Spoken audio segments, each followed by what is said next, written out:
네, 존귀와 영광이 하나님께 영원히 있습니다. 옆에 분에 사랑합니다. 잘 오셨습니다. 축복합니다. 네. 자, 남아있는 것이 좋을까요? 떠나는 것이 좋을까요? 네, 갑자기 생뚱맞은 질문을 뭔 얘기인가? 자, 이사 가는 곳에 예를 들어서 쓰레기가 남아있으면 좋나요? 예, 다 치워 주셔야 감사하고 좋죠. 자, 근데 이사하는 곳에 새 가구가 있고 새 가전제품이 있으면 남아 있으면 어떨까요? 예, 얼굴이 환하게 펴지시네요. 자, 그럼 옛날 사람들은 떠나주는 것이 좋나요? 남아 있는 것이 좋나요? 자, 회사에 나이 든 임원이 남아 있는 게 좋나요? 떠나는 게 좋나요? 자, 학교에 연세 드신 선생님이 남아있는 게 좋나요? 떠나는 게 좋나요? 예, 의견이 분분하시네요. 며칠 전에 제가 중앙 일간지 신문 한 기사를 봤습니다. 네, 교회 이야기였는데요. 일간지에서 교회 이야기를 다뤘는데 한국교회 아주 유명한 목사님 인터뷰 기사였습니다. 서울에 한 만 몇천 명의 목회를 하시고 한 10여 년 하시다가 이제 은퇴하시고 70세 은퇴를 하신 목사님이셨어요. 이 목사님은 서울에서 아주 멀리 떨어진 이 경상남도 거창 산 중턱 한 560m 산 중턱 한 40세대 살고 있는 그곳으로 이주를 하셨습니다. 성도들이 목사님을 떠나보내면서 염려, 걱정, 근심으로 말을 했습니다. 굳이 그렇게 멀리까지 가실 필요가 있습니까? 근데 목사님이 그런 말씀하시죠. 내가 떠나는 것이 유익입니다. 내가 떠나는 것이 유익이라. 퇴임 후에 원로 목사님이 그 교회에 막 출석하시고 하면은 새로 오신 목사님이 목회하기가 힘들어질 수가 있어요. 그렇죠?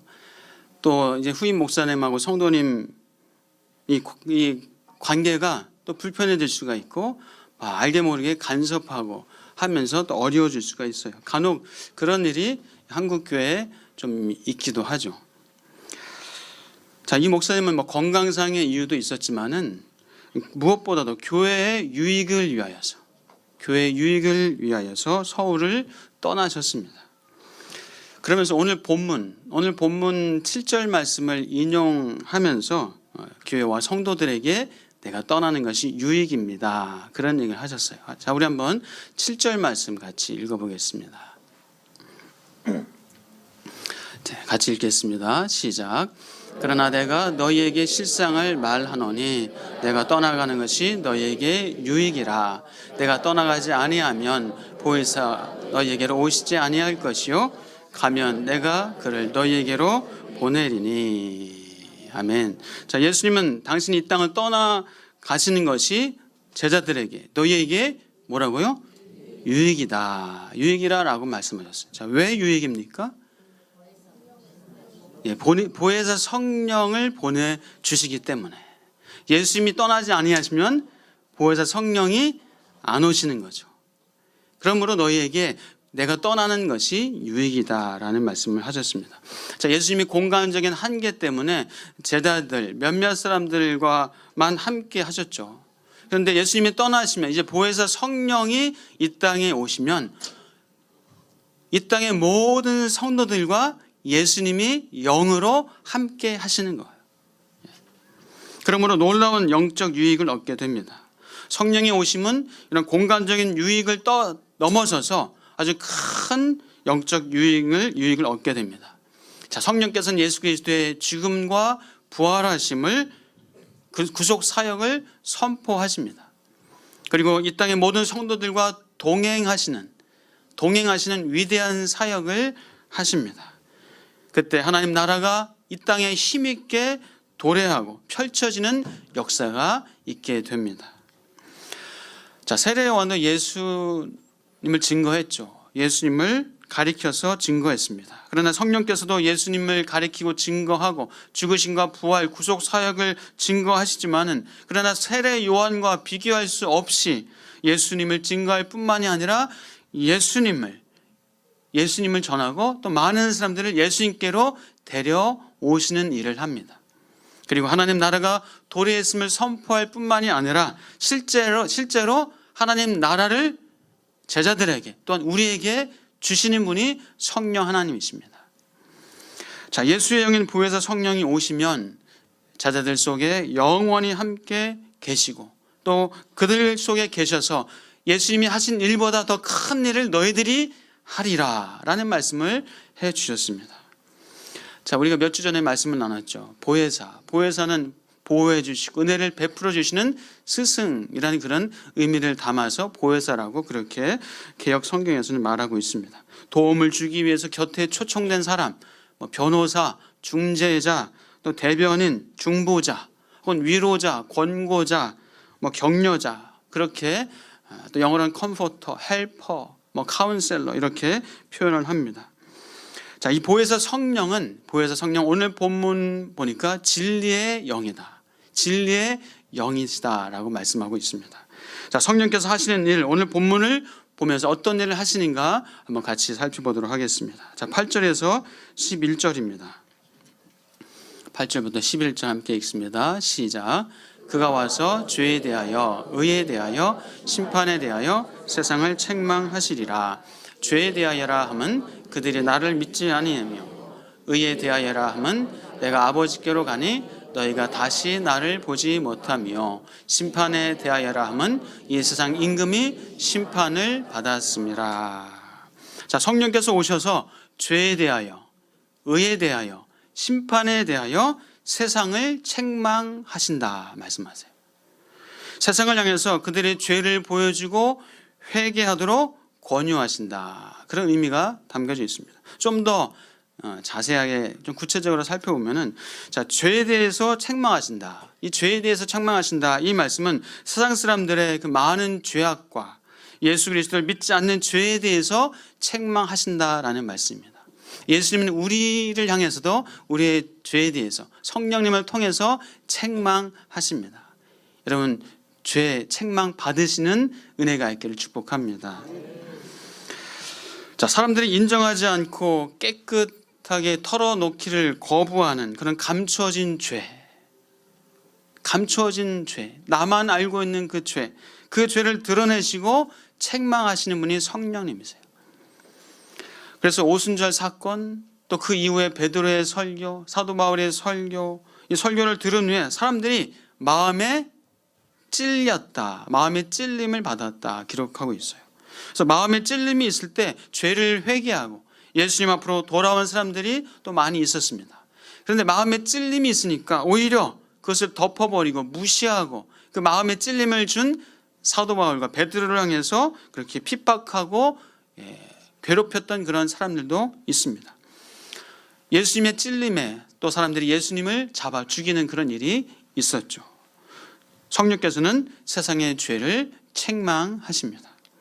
또 의에 대하여 책망하신다. 의에 대하여 책망하신다. 이 말씀은 세상 사람들이 스스로 나는 죄가 없다고, 나는 의롭다고 주장하지만 세상 사람들의 의롭지 못함을 성령께서 책망하신다라는 말씀입니다. 자, 진정으로 의로우신 예수 그리스도를 믿지 않는 죄에 대해서 책망하십니다. 의로운 예수 그리스도를 믿지 않고 심지어 예수를 죽이면서 스스로 나는 의롭다, 나는 하나님께 향해서 순종하는 사람이다 라고 하는 그들을 향해서 책망하십니다. 또 심판에 대하여 책망하신다. 이 말씀은 세상을 심판한다고 하는 그 힘 있는 권력자들, 세상의 통치자들의 잘못에 대해서 성령께서 책망하신다는 말씀입니다. 궁극적으로 세상을 지배하는 이 사단을 심판하신다. 그런 의미가 담겨져 있습니다. 자, 예수님께서 십자가에서 죽으신 것, 이것은 예수님이 심판받은 걸까요? 예수님이 십자가에서 죽으신 것이 예수님이 심판받은 건가요? 아닙니다. 오히려 사단이 심판을 받은 거예요. 사단이 예수님의 발꿈치를 상하게 했지만 그러나 예수 그리스도의 죽으심과 부활하심으로 사단은 그 머리가 깨지는 그런 심판을 받게 된 겁니다. 오히려 세상에서 왕노릇하던 이 사단과 사단에게 종노릇하는 자들이 심판받은 거예요.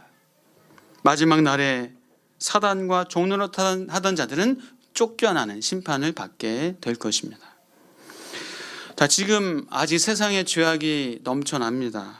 부조리와 부패와 부정과 참 이런저런 타락과 음란이 넘쳐납니다. 그러나 성령께서 이 땅을 책망하시고 또 심판하세요. 세상의 정부, 입법부, 사법부, 행정부, 공권력을 통해서 또 그렇게 심판하고 계십니다. 물론 불완전하지만 그러나 하나님의 공의는 이루어 가고 있습니다. 요즘 미투니, 버닝 머니, 이런 음란과 타락과 부정과 부패 의혹들 이런 사건들이 드러나면서 공의가 또 심판이 이루어지고 있습니다. 물론 아직 완성되지 않았지만 하나님의 심판은 이미 시작된 겁니다. 그리고 주님이 재림하실 때 분명하게 드러나면서 그 죄악을 사단을 심판하실 것입니다. 자, 진리의 성령이 오시면 유익이 있을 것이다. 너희에게 유익이 있다라고 말씀하셨는데, 자, 어떤 유익이 있는 걸까요? 어떤 유익이 있는 걸까? 우리 이제 한번 이 12절에서 15절 같이 읽어보겠습니다. 네, 시작. 만으나 지금은 너희가 감당하지 못하리라. 그러나 진리의 성령이 오시면 그가 너희를 모든 진리 가운데로 인도하시리니 그가 스스로 말하지 않고 오직 들은 것을 말하며 장래일을 너희에게 알리시리라. 내가 내 영광을 나타내리니 내 것을 가지고 너희에게 알리시겠음이라. 무릇 아버지께 있는 것은 다 내 것이라. 그러므로 내가 말하기를 그가 내 것을 가지고 너희에게 알리시리라 하였노라. 아멘. 그가 너희를 모든 진리 가운데로 인도하실 것이다. 또 들은 것을 말하고 장래일을 너희에게 알리실 것이다. 또 내 영광을 나타내고 내 것을 가지고 너희에게 알리시겠습니다. 너희에게 알리실 것이다 라고 성령이 이렇게 진리의 영이신 성령께서 어떤 일을 하시는지 그것이 너희에게 유익이라는 말씀을 하십니다. 자, 제자들과 우리 믿는 자들에게 모든 진리 가운데로 인도하시는 성령 하나님이신 줄 믿습니다. 우리를 신앙 훈련시켜 주세요. 제자들도 마찬가지지만 우리도 성령께서 제자 훈련시켜 주십니다. 자, 진리의 성령은 이런 일을 합니다. 오늘 본문을 근거로 해서 크게 세 가지 성령은 이런 일을 하십니다. 첫 번째, 들은 것을 말하십니다. 두 번째, 장래일을 알게 하십니다. 세 번째, 예수 그리스도를 알리십니다. 자, 들은 것을 말하시고 장래일을 알게 하시고 예수 그리스도를 알려주시는 일, 이렇게 크게 세 가지 정도의 성령의 일을 오늘 본문을 통해서 살펴봅니다. 자, 첫 번째, 오직 들은 것을 말하십니다. 오직 들은 것을. 누구에게요? 하나님. 그래서 하나님의 말씀, 하나님의 마음, 하나님의 뜻, 하나님의 명령, 하나님의 계시를 알게 하신다라는 말씀입니다. 지금은 예수님이 계실 때 제자들에게 하실 말씀이 참 많아요. 하실 말씀이 많지만 말씀을 해도 그들이 제대로 알아들을지 못해요. 그들이 받아들이기가 좀 어렵습니다. 그러나 성령께서 오셔서 이제 예수님이 하신 말씀, 예수님이 하셨던 그 사역의 의미와 그런 부분들을 알게 하시고 말해 주십니다. 예수님이 하셨던 말씀을 깨닫게 하시고 기억나게 하시고 이해하게 해 주십니다. 그래서 하나님의 계시인 이 성경을 또 제자들이 기록하게 된 겁니다. 다른 사람들에게 또 전하게 하셨습니다. 자, 그러므로 이 성령의 감동으로 기록된 이 성경, 제자들이 사도가 또 성경의 저자가 성령의 감동으로 기록했기 때문에 하나님이 말하신 것을 성령의 감동으로 성령께서 그들에게 또 가르쳐 주셨기 때문에 성경은 결코 오류가 없는 거예요. 왜요? 성령의 감동으로 기록된 것이기 때문입니다. 우리도 그 성경을 성령의 감동으로 읽어야 합니다. 성경을 그냥 좋은 책, 유익이 있는 책, 좋은 지혜가 있는 책, 많은 베스트셀러 중에 그래도 최고의 베스트셀러, 좋은 양식을 주는 그 정도가 아니라 성령의 감동을 가지고 주님, 이 말씀을 통해서 나에게 주시는 하나님의 뜻과 하나님의 마음이, 하나님의 명령이 무엇입니까? 라고 우리가 성령의 감동을 구하면서 이 말씀을 읽을 때에 여러분의 삶에 깨닫게 하시고 알게 하시고 또 성령의 말씀에 순종할 수 있는 그런 힘과 능력을 베풀어 주실 줄 믿습니다. 성령께서는 말씀으로 우리 삶을 인도하십니다. 또 두 번째, 성령께서는 장래일을 너희에게 알리시리라 말씀하셨습니다. 장래일을 너희에게 알리시리라. 성령께서는 제자들에게 장래일을 말하셔서 알게 하십니다. 베드로와 이 바울의 설교를 보면요, 많은 구약을 인용을 했지만 그러나 또한 그들은 심판과 구원과 장래일을 설교했던 것을 볼 수가 있습니다. 성령께서 그렇게 알게 해주셨어요. 사도 요한은 성령께서 인도하시고 알게 하셔서 계시록을 기록하게 하셨습니다. 자, 그러므로 오늘을 사는 우리에게 성경을 통해서 성령께서 장래일을 알게 하십니다. 좀 어렵나요? 자, 성령을 통해서 성령께서는 우리에게 장래일을 알게 하십니다. 자, 예를 들겠습니다. 자, 사람이 죽으면 어떻게 됩니까? 사람이 죽으면 어떻게 돼요? 예수를 믿으면 천국이고, 예수를 믿지 않으면 영원 벌에 처하게 되는 지옥에 가게 돼요. 성경에서 우리에게 장래일을 알게 해 주십니다. 자, 욕심이 장성하면 죄를 낳는다는 것을, 죄가 장성하고 자라면 사망에 이르게 된다는 것을 장래일을 성경은 우리에게 일러 주십니다. 자, 비판하면 비판을 받을 것이다 라고 장래일을 알게 주셨어요. 또 미워하면 심판을 받게 될 것이다, 장래일을 말씀해 주셨어요. 자, 그리고 마음이 가난하면 복이 있나니 천국이 저희 것입니다 라고 장래일을 알게 해주셨어요. 자, 애통하면 위로를 받게 될 것이다, 장래일을 알게 해주셨어요. 온유하면 땅을 기업으로 받게 될 것이라고 또 알려주셨습니다. 또 화평케 하면 하나님의 아들이 될 것이라고 알려주셨어요. 의를 위하여 핍박을 받으면 복이 있나니 천국이 저희 것입니다 라고 장래일을 성경을 통해서 우리에게 알려주십니다.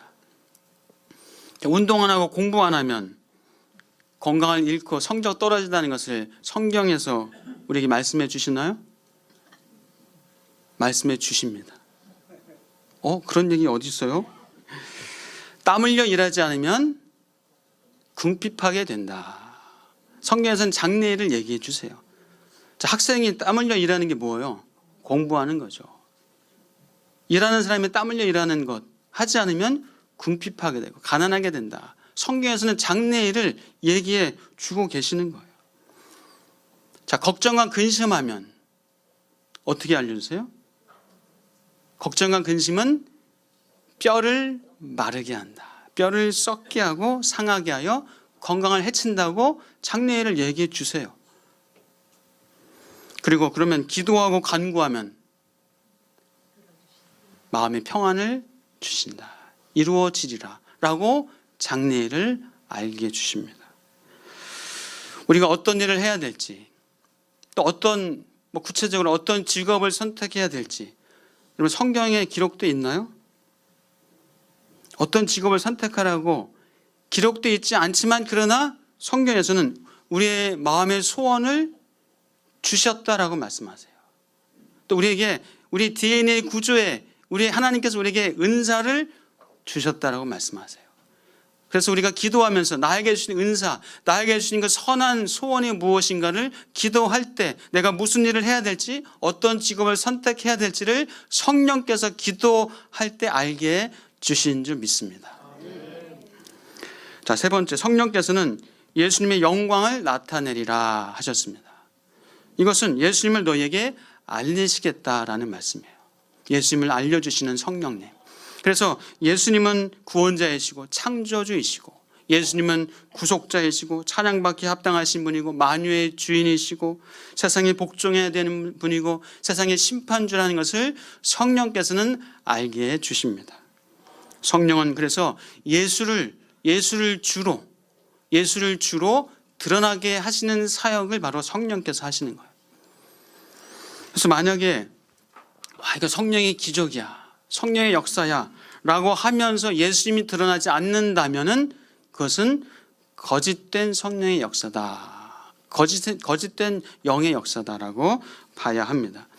예를 들어서 이단에서도 뭔가 기적이 있고 뭐 치유가 있고 병 고치는 그런 역사가 나타납니까? 안 나타납니까? 때로 나타나기도 해요. 그런데 예수님이 드러나는 것이 아니라, 예수님이 영광 받는 것이 아니라 누가? 딴 사람이, 뭐 교주가, 사람이 드러나고 사람이 영광을 받기 때문에 그것은 성령의 역사가 아니다라고 말할 수가 있는 것입니다. 성령의 역사는 예수 그리스도를 주로 드러내게 하시는 것이 성령의 역사예요.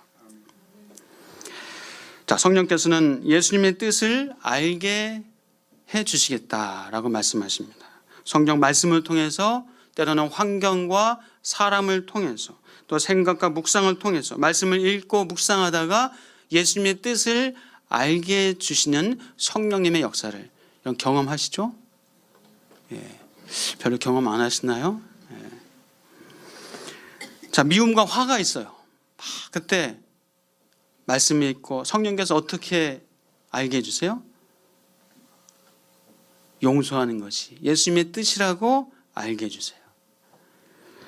참지 못했는데 오래 참어라 라고 말씀을 통해서 성령님께서 깨닫게 해주십니다. 자, 말을 못하고 있었는데 담대하라 라고 말씀을 통해서 성령께서 알게 해주십니다. 책망을 못하고 있었는데 가르쳐라 라고 말씀을 통해서 성령께서 깨닫게 해주십니다. 성령께서는 또한 우리에게 이 상황 속에서, 어떤 사건 속에서 깨닫게 하시는 분이세요. 여러분, 상황 속에서, 사건 속에서 성령의 깨닫게 하심을 받으시기를, 민감하게 깨달으시기를, 그 하나님의 사인을 또 들을 수 있기를, 볼 수 있기를 주의 이름으로 축복합니다. 어느 성도님이 그런 간증을 하셨어요. 자녀가 일터에서 많이 힘들어하고 어려워하면서 엄마 너무 힘들어요. 왜 그래요? 그래서 그분이 기도를 하셨대요.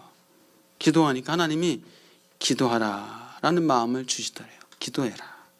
그래서 그 자녀한테 우리가 기도하지 않아서 너한테 하나님께서 기도하라 라는 그런 마음을 주시는 것 같아. 기도해, 기도하자. 그래서 네, 제가 기도 안 했어요. 기도할게요. 성령께서는 우리에게 그렇게 알게 하시고 깨닫게 하십니다. 성령께서는 우리가 부지 중에도 알게 하시고, 또 나중에 어떤 일이 다 지난 다음에 또 알게 하시고 깨닫게 하시는 또 그런 것이 있어요. 여러분도 나중에 알고 보니까 하나님의 뜻이 이거였구나, 그렇게 깨달은 적이 있으시죠? 이왕이면은 다 지나기 전에 초기에 깨달으시길 축복합니다. 제 동기 목사님 중에 한 분이 얼마 전에 만났었는데요. 허벅지에 뭔가 크게 만져져 가지고 병원에 가보니까 암이라고 진단을 받은 거예요. 6종 암이다. 그래서 깜짝 놀란 거죠. 그래서 다른 곳에도 전이가 됐나 그것을 확인하려고 펫CT를 찍어보니까 신장, 콩팥에 암이 발견이 된 거예요. 그래서 우선 허벅지 이 6종 암을 제거를 했습니다. 다리 근육이 조금 아프고 손상이 됐지만 그래도 걷는데 불편 없이 점점 좋아지리라 생각을 하고 있는데, 그런데 이 육종암이라고 한 것을 제거해서 조직 검사를 해보니까 암이 아닌 거예요. 예. 그래서 다행이다 생각하는데 이거 괜히 이거 안 잘라놔도 되는 걸 이거 크게 도려내가지고, 그런데 오히려 그것 때문에 신장에 암이 있다는 것을 확인할 수 있고, 그래서 신장암을 또 이렇게 신장을 절제하고 또 수술하고 치료하는 그런 시간을 겪으면서 하나님이 이렇게 또 이 암이 아니지만 그것을 통해서 만져지게 하시고 알게 하시고 다른 부분에 있는 암을 하나님이 치료하게 하셨구나 라고 하나님께 감사합니다 라는 그런 고백을 하더라고요. 재작년에 제 얘기라서 좀 죄송하지만 아내가 이제 휴직 중에 이 부부 관계와 가정을 위해서 아주 많이 기도를 했습니다. 정말 친밀하고 하나가 되는 부부, 또 행복한 삶으로 세워질 것에 갈망하면서 기도를 했어요. 근데 기도하는데 아직은 뭔가 채워지지 않은, 뭔가 좀 부족한 그런 마음이었어요. 그런데 아쉬움을 가지고 이제 다시 직장으로 또 돌아가야 되는 그런 시간이 됐습니다. 휴직을 끝내고 직장에 출근을 해야 되는데 아직은 뭔가 이 하나님의 분명한 선명한 응답이 없는 것 같고 해서, 그런데 출근해야 되는 바로 전날에 하나님께서는 이 홈빌더 지도자 세미나에 참석하게 하셨습니다. 그리고 이 홈빌더를 통해서 우리 부부는 또 새로운 부부관계에 눈을 뜨게 됐습니다. 그래서 배우자 뭔 얘기인지 아시죠? 배우자를 배우시길 축복합니다. 배우자를 통해서 아시고 또 배워가시길 축복합니다. 또 아내는 내가 정말 양육해주고 보호해줘야 되는 대상이라는 것을, 더 연약한 그릇이라 더 많이 사랑해줘야 되는 대상이라는 것을, 또 십자가의 사랑으로 아내를 사랑해야 된다는 것을 또 다시 절실하게 깨닫게 하셨습니다. 남편은 내가 깨져야 한다는 것을, 남편은 내가 깨져야 한다는 것을 하나님께서 성령께서 깨닫게 하셨습니다. 그래서 부부가 하나 돼야 가정이 사는 것이고, 부부가 진정 하나가 될 때 자녀가 사는 것이고, 부부가 하나가 될 때 교회가 산다는 것을 성령께서 깨닫게 하셨습니다. 그래서 우리 교회에서 현재 우리 부부를 포함해서 4가정이 지금 홈빌더를 함께하면서 세워가고 그렇게 배워가고 있습니다. 자, 예수님께서 우리 안에 성령으로 내주하셔서 성령으로 임하셔서 우리에게 감동을 주십니다. 여러분 그 감동을 받으시기를, 그 감동을 무시하지 말고 감동을 외면하지 말기를 축복합니다. 내게 예배드리고 싶은 마음, 기도하고 싶은 마음, 전도하고 싶은 마음, 봉사하고 싶은 마음을 주실 때 여러분 그것을 무시하지 마시고 예배의 자리로 나오시길 축복합니다. 기도하시고 봉사하시고 전도하시고 그 마음을 주실 때 하시기를 축복합니다. 부모님에게, 형제에게, 친구에게, 동료에게 예수를 전하고 싶은 그 마음이 들 때 전하시길 축복합니다. 그러면 하나님이 우리가 생각하지 못했던 놀라운 은혜를 열어주실 줄 믿습니다. 말씀을 배우고 싶고 성경 공부를 하고 싶은 마음이 들 때 하시기를 축복합니다. 죄를 멀리 하고 싶은 마음 성령께서 주십니다. 그 마음에 반응하시길 축복합니다. 사랑과 축복의 말을 하고 싶은 마음을 주십니다. 우리는 그래서 성령의 감동을 받을 때 해야 합니다. 무시하면요, 외면하면 그 감동은 사라집니다. 그래서 성경에서는 성령을 소멸치 말라라고 말씀해요. 감동에 반응을 안 하면요, 그 감동이 사라지는 거예요. 소멸되는 겁니다. 그러면 하나님이 준비하신 그 놀라운 축복된 역사를, 그 아름다운 그 귀한 은혜를 우리가 놓치게 되는 거예요. 사랑하는 여러분, 성령께서 진리로 인도하십니다. 말씀을 묵상할 때 진리를 깨닫게 하시고 진리를 깨달아서 주님 앞에서 그 기쁨의 놀라운 올바른 말씀대로 삶을 살도록 인도하십니다. 예수님께서 우리를 고아와 같이 버려두지 않겠다라고 약속하셨습니다. 우리 안에 계신 성령, 그 성령의 말씀에 반응하시길, 순종하시길 주의 이름으로 축복합니다. 그래서 성령의 지혜와 청명과 능력과 성령이 나와 동행하신다는 이 놀라운 것을 내 삶에서 실제적으로 경험하시면서 사시길 축복합니다. 우리는 그 삶을 살라고 불러주신 하나님의 자녀예요. 그냥 맹숭맹숭하게 그냥 둔감하게 살라고 하신 것이 아니라 우리를 성령과 동행하는 하나님의 자녀로 능력자로 살게 하시려고 우리를 불러주셨습니다. 사랑하는 여러분, 우리를 실족하지 않게 하시고 끝까지 붙잡아 주시고 포기하지 아니하시는 그 성령의 은혜 앞에 여러분 나오실 축복합니다. 우리는 성령께 반응하며 순종해야 합니다. 순종 없이는 성령의 인도하심과 성령의 능력을 경험할 수 없어요. 순종이 있어야 됩니다. 여러분, 우리가 수도 꼭지를 틀어야 뭐가 나와요? 수도 꼭지를 틀어야 물이 나오는 거예요. 아무리 물이 공급되지만 아무리 수도 파이프로 물이 와 있지만 이 꼭지를 틀지 않으면, 꼭지를 열지 않으면 이 생수를 받을 수 없어요. 순종이 그겁니다. 하나님이 우리에게 이미 복을 주셨어요. 그 복을 누리라고 주셨습니다. 여러분, 그 수도 꼭지를, 순종의 꼭지를 트시길, 여시길 주의 이름으로 축복합니다. 그때 우리가 생각하지 못했던, 우리 말할 수 없는 그 놀라운 성령의 역사를, 하나님의 은혜를, 예수 그리스도의 함께 하시는 사랑을 경험하는 여러분의 복된 인생 되시길 축복합니다. 기도하겠습니다. 주님 감사합니다. 주님, 성령께서 말씀을 통해서 때로는 사람을 통해서 환경과 사건과 이런 일들을 통해서 알게 하시고 깨닫게 하시는 성령의 또 사인을 알게 하시고 듣게 하시고 하나님 행하게 하여 주시옵소서. 주님, 그래서 우리가 늘 성령과 동행하는, 우리에게 그 놀라운 삶을 살라고 우리를 불러주셨사오니 성령과 동행하는 능력의 삶을, 그 행복한 삶을, 아름다운 삶을 살아 누릴 수 있는 사랑하는 주의 백성들 다 되게 하여 주옵소서. 예수 그리스도의 이름으로 기도옵나이다. 아멘.